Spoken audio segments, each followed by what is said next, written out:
In my previous video blog, I explained that the way we think about the events in our life, especially when things are going wrong and life doesn't seem to be working out as we'd hoped, can undermine our self-confidence and make it far harder to deal effectively and successfully with the next challenge life throws at us.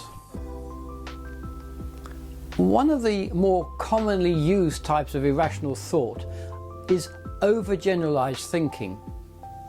For example, a client once said to me rather sadly, "The failure of my present relationship must mean that I can never hope for a lasting relationship with anybody." In a similar vein, a university student said to me, "The fact that I messed up my exams shows I'll never be able to succeed in my studies." By overgeneralizing in this way, you make it far harder to come back from a setback and recover a positive and optimistic approach to difficulties.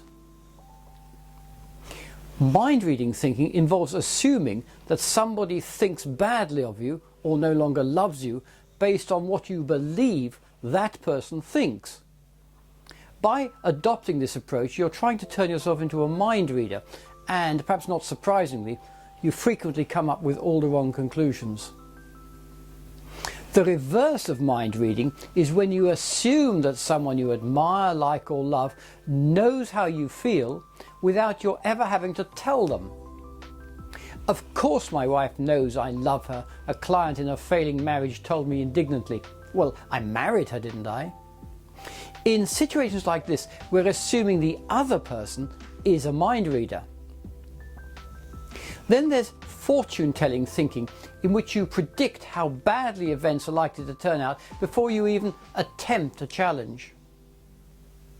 In my next video blog, I'll be describing other widely used types of irrational thinking and offering you some practical ways to avoid falling into these mental traps.